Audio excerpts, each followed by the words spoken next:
Hello students, in this video we are going to discuss the first question of exercise 8.1। तो previous videos में हमने इस chapter का introduction और exercise 8.1 को कंप्लीट किया था। आज हम एक्सरसाइज 8.2 के फर्स्ट क्वेश्चन से स्टार्ट करते हैं। तो फर्स्ट क्वेश्चन है इवेल्युएट द फॉलोइंग। इसके टोटल 5 पार्ट्स हैं, तो हम सभी पार्ट्स को स्टेप बाय स्टेप डिस्कस करेंगे। तो इसका फर्स्ट पार्ट जैसे आप देख रहे हैं sine 60 degree cos 30 plus sine 30 cos 60। तो ऐसे क्वेश्चंस को सॉल्व करने के लिए सबसे पहले आपको ये टेबल ड्रॉ करनी आनी चाहिए या फिर आपको इन वैल्यूज को याद रखना है। जैसे आप क्वेश्चन में देख रहे हैं साइन 60 कॉस 30, तो अगर आपको पता होगा कि साइन 30 की वैल्यू क्या होती है तो आप इजीली यहाँ पे क्वेश्चन के अंदर वैल्यूज पुट करके सिंपल कैलकुलेशन करके आंसर सॉल्व कर सकते हैं। तो इस टेबल को कैसे ड्रॉ करते हैं और क्या रीजंस है इन वैल्यूज का, इसके रिगार्डिंग भी एक वीडियो अपलोडेड है, तो आप उसको जरूर देख ले ताकि आपको ये टेबल बनानी आ जाए। तो टेबल आप बनानी सीख लेंगे, उसके बाद आप इन क्वेश्चंस को इजीली सॉल्व कर ले सकते हैं। सो जैसे फर्स्ट पार्ट आप देख रहे थे sine 60 cos 30 plus sine 30 cos 60। तो हम वैल्यूज देखते हैं। रिक्वायर्ड वैल्यू है सबसे पहले साइन 60 और कॉस 30। तो यहाँ पे देखो साइन 60 की वैल्यू है √3/2 और कॉस की वैल्यू कैसे दिखेंगे, ये कॉस की रो 30 डिग्री, तो कॉस 30 की वैल्यू है √3/2। तो यहाँ पे मैं वैल्यूज पुट कर सकता हूँ √3/2 एक ब्रैकेट में, दूसरे ब्रैकेट में cos 30 मतलब √3/2। जिनके बीच में कोई साइन नहीं है, डॉट लगा हुआ है, मतलब वो दोनों वैल्यूज मल्टीप्लाई होगी।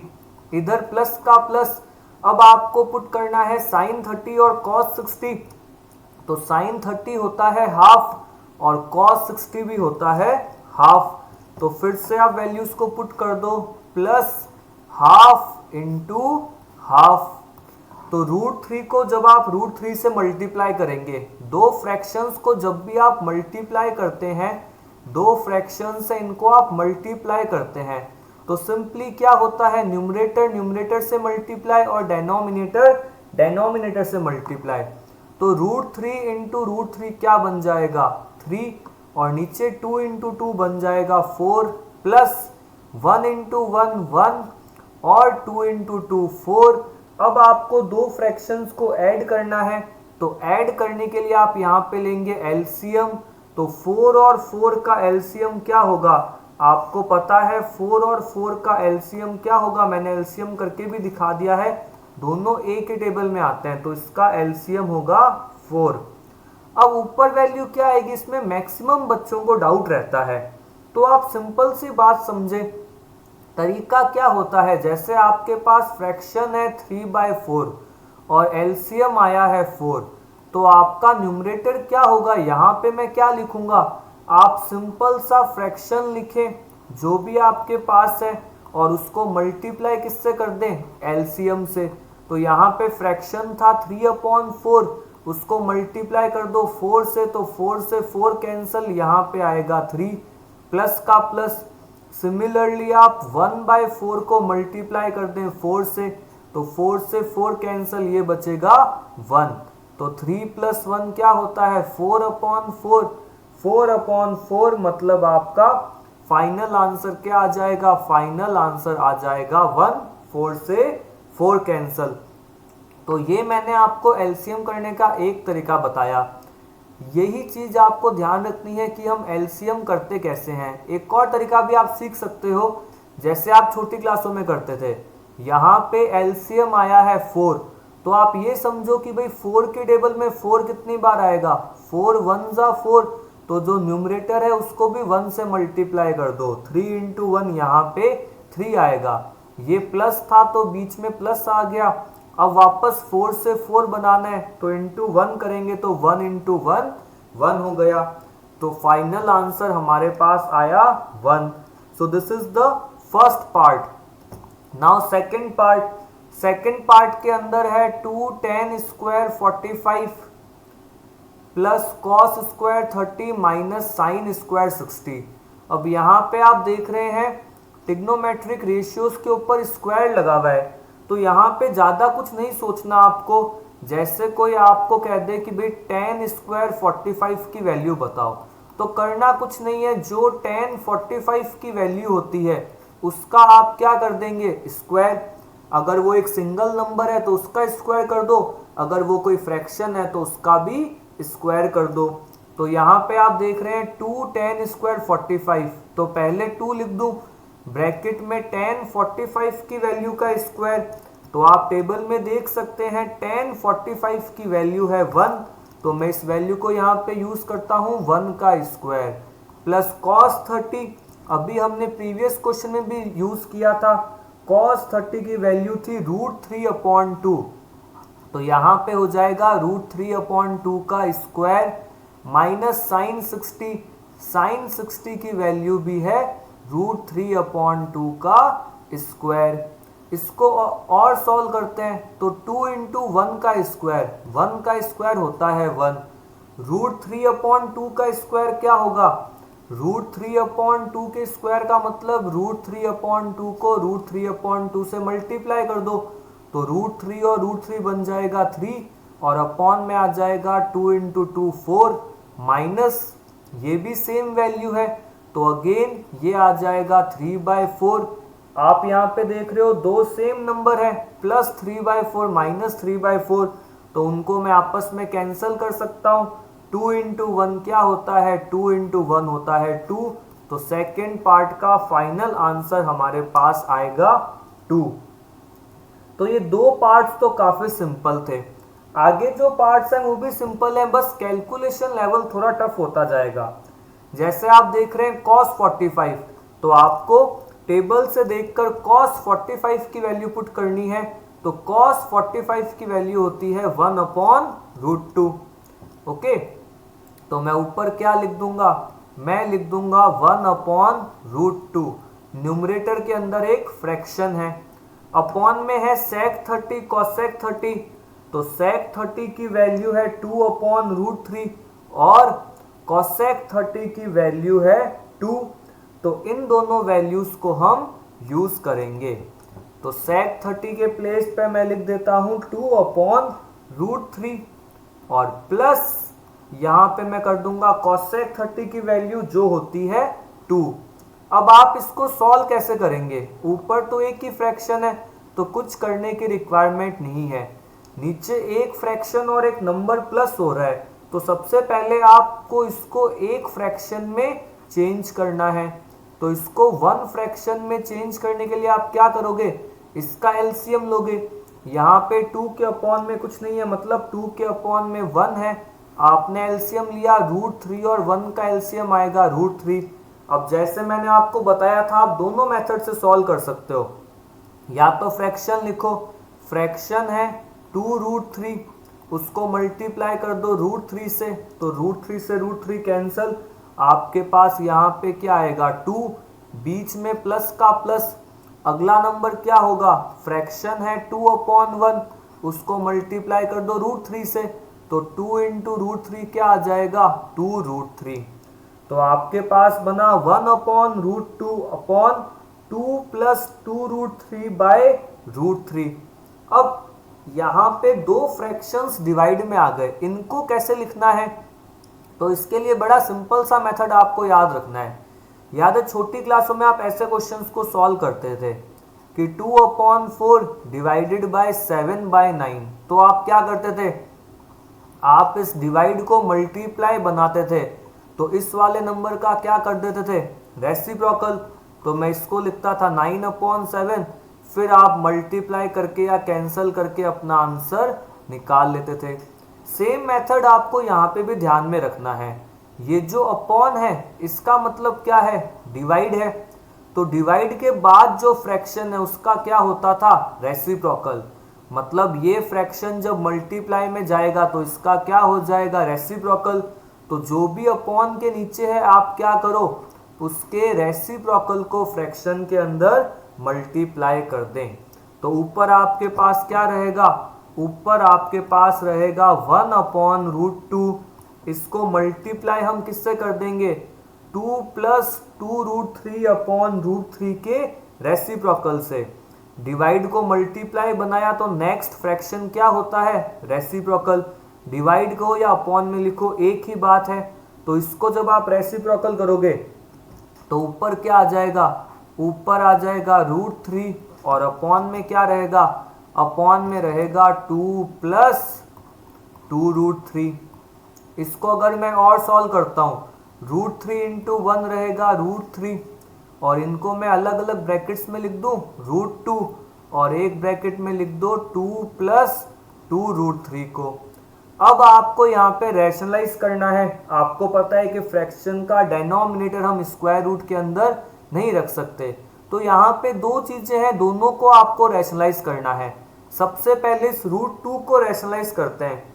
तो जैसे आपने प्रीवियस क्लासेस में भी सीखा था, अगर रूट के अंदर सिर्फ एक होता, जैसे 1 अपॉन √2, तो इसको रैशनलाइज करने के लिए आप क्या करते, आप इसको √2 से ही मल्टीप्लाई करते हो। जो नंबर है उसी सेम नंबर से हम मल्टीप्लाई और डिवाइड दोनों कर देते हैं, है ना, क्योंकि आपको पता है √2 और √2 मिलकर क्या बन जाएंगे, 2 बन जाएंगे।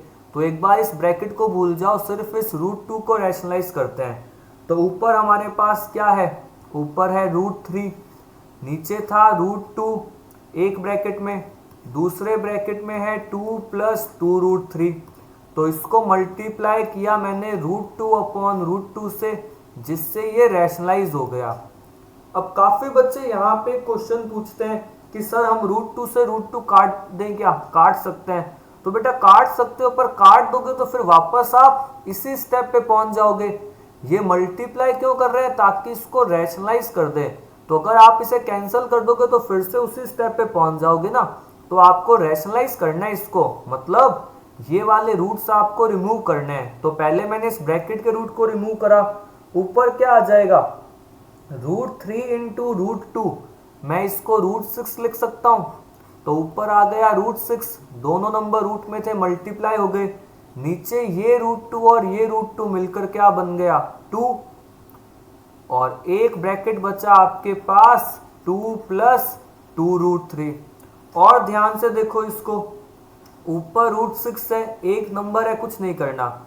इन दोनों में से हम 2 को कॉमन ले लें, 2 प्लस 2√3 में से 2 को कॉमन ले लें, तो बाहर एक 2 ऑलरेडी था, एक 2 हम क्या कर रहे हैं, कॉमन ले रहे हैं।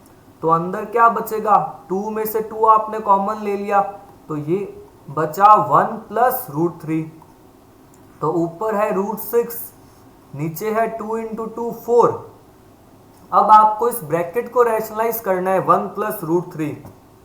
तो ये आप 9th में काफी बार करते भी थे। आपको पता है a प्लस बी की फॉर्म में है, तो मल्टीप्लाई किससे कर देंगे, a माइनस बी से कर देंगे। पर बेटा यहाँ पे आपको एक बात ध्यान रखनी है, आपको पता है एडिशन क्या होता है, एडिशन होता है कम्यूटेटिव। अगर मैं a प्लस बी लिखूं या b प्लस a लिखूं, एक ही बात है। तो जब भी ये ऐसा नंबर हो, जैसे 1 प्लस √3 है, इसको हम चेंज करके √3 प्लस 1 कर देंगे। इससे बेनिफिट क्या होगा, मैं रैशनलाइज करने के लिए मल्टीप्लाई करूंगा √3 माइनस 1 से। आपको पता है ये a प्लस बी की फॉर्म में है, तो आपको मल्टीप्लाई करना होता है a माइनस बी से, ताकि फॉर्मूला बन जाए a² माइनस b²। अगर मैं ऐसा नहीं करता, अगर मैं इसको 1 प्लस √3 रहने देता, तो भी आपका आंसर सही आता। पर जब मैं इसकी मल्टीप्लाई करता 1 माइनस √3 से, तो ये कुछ ऐसा बनता 1 का स्क्वायर माइनस √3 का स्क्वायर, जिसका आंसर आता -2। तो आपका डिनोमिनेटर नेगेटिव हो जाता। तो ऐसा ना हो, इसीलिए मैंने 1 प्लस √3 को चेंज करके √3 प्लस 1 लिख दिया। तो आप याद रखो, जब भी आप रैशनलाइज कर रहे हो, आपके पास a प्लस बी है, तो उसको आप चेंज कर सकते हो। तो चेंज करते टाइम आपको ये ध्यान रखना है कि जो आपका a है, a क्या हो, हमेशा एक ग्रेटर नंबर हो। √3 और 1 में से ज्यादा बड़ा कौन है, √3 की वैल्यू होती है 1.732। तो आपको पता है √3 बड़ा है, तो मैंने √3 को आगे लिख दिया। अब मल्टीप्लाई करते हैं, ऊपर √6 की मल्टीप्लाई होगी √3 -1 से। नीचे क्या बन गया, नीचे आपके पास बन गया 4 अपनी जगह पे है, √3 + 1 √3 - 1 a + b a - b a square b square होता है। तो ये आ जाएगा √3 का स्क्वायर -1 का स्क्वायर। इसको और सॉल्व करो तो ऊपर तो रहेगा √6, ब्रैकेट में है √3 - 1, 4 बाहर है, √3 का स्क्वायर 3 -1 का स्क्वायर 1, तो 3 - 1 क्या हो गया 2, 2 को आप मल्टीप्लाई कर दोगे 4 से, 2 को आप 4 से मल्टीप्लाई कर दोगे और ऊपर भी आप मल्टीप्लाई कर दें, √6 को √3 से मल्टीप्लाई कर दें तो ये आ जाएगा √18 माइनस √6 को 1 से मल्टीप्लाई कर दें √6 और नीचे बचा 8। अब √6 को तो मैं सिंप्लीफाई नहीं कर सकता, पर √18 को मैं क्या लिख सकता हूँ, √18 को मैं लिख सकता हूँ 3√2। तो बिल्कुल आपको इसे सिंप्लीफाई करना है, -√6/8। So this is the final answer. √18 को 3√2 कैसे लिखा, अगर आप प्राइम फैक्टराइजेशन करते हैं 18 का, 2 से करा 9, 3 से करा 3, 3 से करा 1, तो 3 का तो पेयर बन गया तो 3 रूट के बाहर आएगा, 2 का पेयर नहीं बना तो 2 रूट के अंदर। तो हम √18 को क्या लिख सकते हैं, √18 को लिख सकते हैं 3√2। नेक्स्ट फोर्थ पार्ट के अंदर आपके पास है sin 30 + tan 45 minus cosec 60 upon sec 30 + cos 60 + cot 45। तो sin 30 की वैल्यू क्या होती है, आपको टेबल में देख के वैल्यूज पुट करनी है। जब भी आप ये क्वेश्चन कर रहे हो, आपको जब तक टेबल याद नहीं हुई है, आप अपने हाथ से पेपर पे टेबल बनाएं और उसको अपने पास रखें और उसमें देख देख के वैल्यूज पुट करें। तो टेबल बनाने का तरीका आप सीख लेंगे। आपको टेबल याद कैसे होगी, जब आप अपनी क्वेश्चन प्रैक्टिस बढ़ाओगे, बार बार बहुत सारे क्वेश्चंस करोगे तो आपको अपने आप वैल्यूज याद हो जाएगी, बैठ के आपको याद नहीं करनी है। तो sin 30 होता है हाफ प्लस tan 45 होता है 1 minus cosec 60 degree, cosec 60 degree होता है 2/√3 अपॉन में आप देख रहे हैं sec 30 होता है 2/√3 प्लस cos 60 होता है हाफ और cot 45 होता है 1। तो इसको हम सॉल्व करेंगे, तो इसका आप कंप्लीट एलसीएम लो। आपको दिख रहा है कि ऊपर भी एलसीएम लेना है, नीचे भी एलसीएम लेना है। तो उससे पहले काम करो, ये हाफ प्लस 1 को अलग से सॉल्व कर लो। पहले आपने देखा हाफ प्लस 1 यहाँ पे भी है, हाफ प्लस 1 यहाँ पे भी है, तो सबसे पहले इसको अलग से सॉल्व कर लेते हैं तो चीजें ज्यादा आसान हो जाएगी। तो हाफ प्लस 1 का एलसीएम क्या होगा, अगर मैं हाफ प्लस 1 को अलग से सॉल्व करूं तो मेरे पास क्या आएगा, हाफ प्लस 1, इसको सॉल्व कर रहे हो, एलसीएम बनेगा 2, ऊपर आ जाएगा 1 + 2, इसके अपॉन में कुछ नहीं है मतलब 1 है, 1 के टेबल में 2 टाइम्स आता है तो ऊपर 2 बन गया, 1 + 2 आ गया 3। तो मैं इसको लिख दूंगा 3/2 माइनस 2/√3 और अपॉन में क्या आ जाएगा 2/√3 प्लस 3/2। अब बिल्कुल आप एलसीएम ले और आगे सॉल्व करना स्टार्ट कर दें। तो 2 और √3 का एलसीएम क्या आएगा, 2 और √3 का एलसीएम आएगा 2√3। जैसे मैंने आपको सिखाया था, आप फ्रैक्शन को मल्टीप्लाई कर दो एलसीएम से। फ्रैक्शन है आपके पास 3/2, इसको मल्टीप्लाई कर दो 2√3 से, जो एलसीएम आया था। 2 से 2 कैंसिल तो ये बचेगा 3√3 माइनस दूसरा फ्रैक्शन है आपके पास 2/√3, इसको मल्टीप्लाई कर दो 2√3 से, √3 से √3 कैंसिल, 2 × 2 4।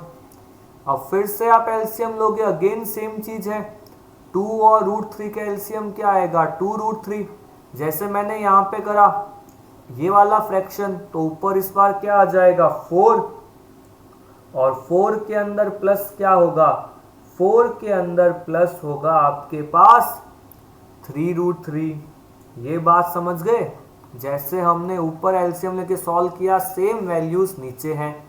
तो ये सारा आपका रफ वर्क है, इसको नोट डाउन मत करना अपनी कॉपीज में। 3 स्टेप मैंने अभी तक करे हैं। चौथा स्टेप क्या होगा, फ्रैक्शन के अपॉन में फ्रैक्शन है, तो ये ऊपर जाएगा तो इसका क्या हो जाएगा, रेसिप्रोकल। इसका हो जाएगा रेसिप्रोकल। या आप एक बात देख रहे हैं, यहाँ पे भी 2√3 है, यहाँ पे भी 2√3 है, तो आप चाहें तो इसे डायरेक्टली भी कैंसिल कर सकते हैं।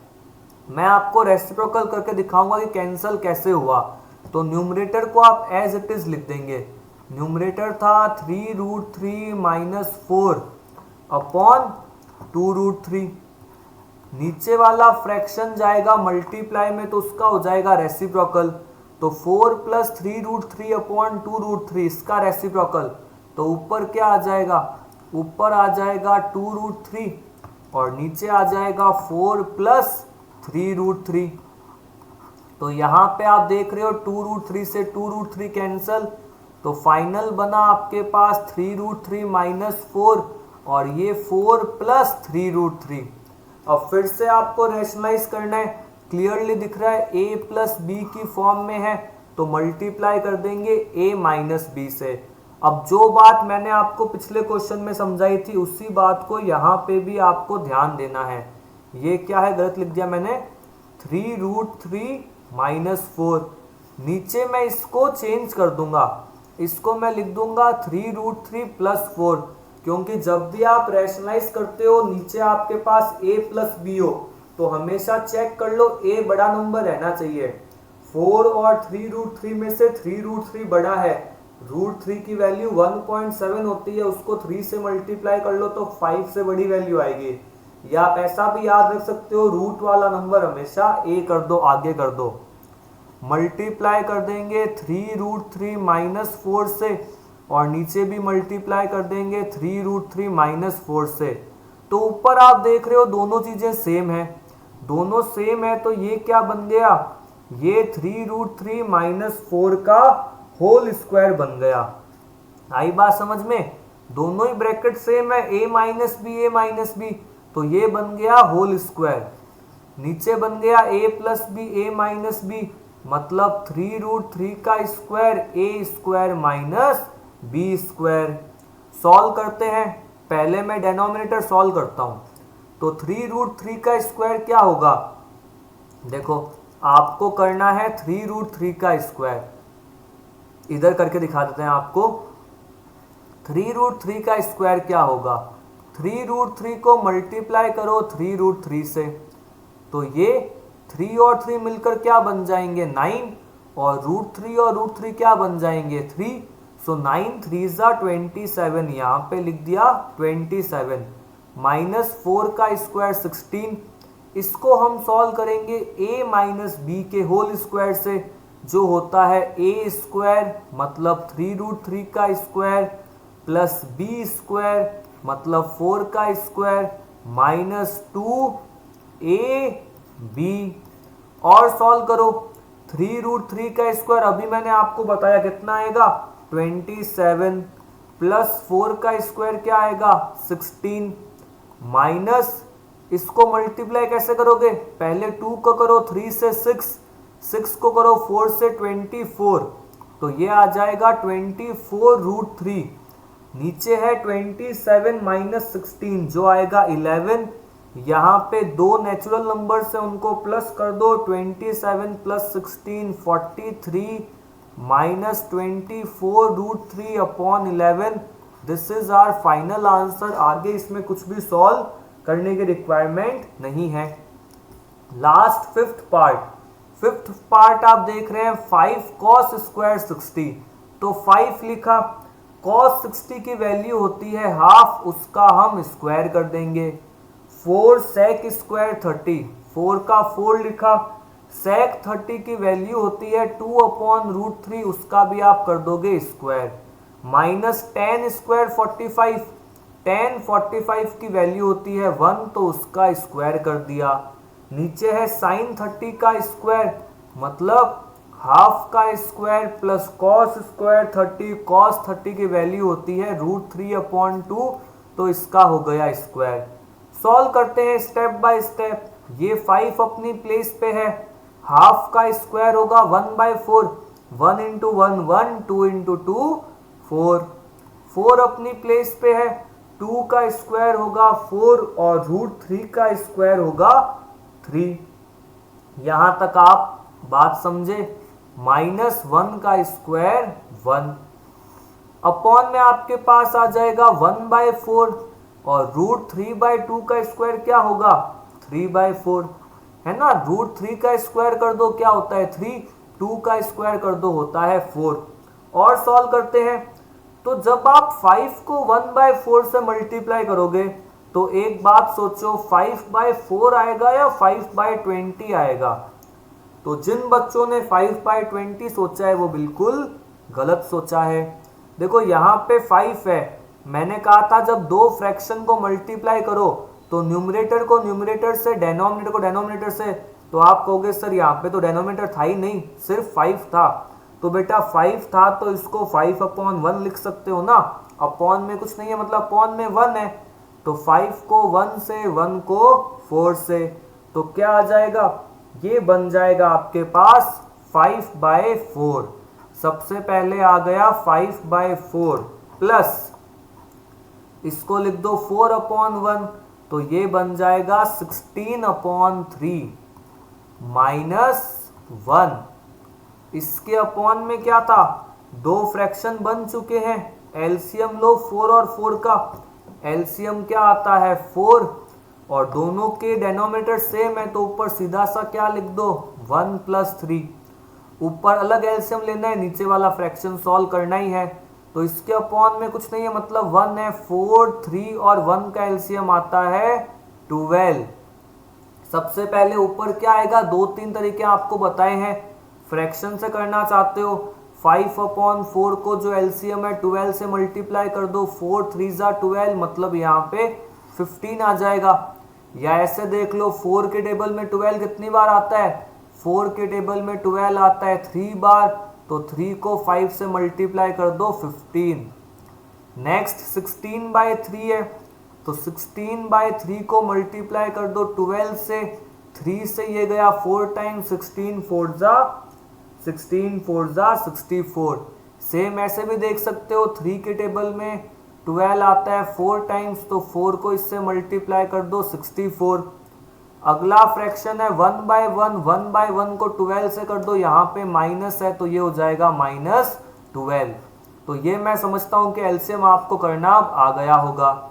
ये क्या बनेगा 1 + 3 4/4। और सॉल्व करते हैं, 15 और 64 को पहले प्लस कर दो, बाद में 12 माइनस कर दो, या जैसे भी आपको सॉल्व करना है। मैं पहले प्लस कर देता हूं, तो 15 + 64 होंगे 79 -12, अपॉन में है 12 और ये पूरा अपॉन में क्या बन गया, 4 से 4 कट गया, मतलब 1, मतलब इस 1 की अब कोई वैल्यू नहीं है। 79 - 12 होता है 67/12। सो ये आपका फाइनल आंसर था। So thank you all. हमने क्वेश्चन 1 एक्सरसाइज 8.2 का कंप्लीट किया। नेक्स्ट वीडियोस में हम इन एक्सरसाइज के बाकी क्वेश्चंस को डिस्कस करेंगे। So thanks once again.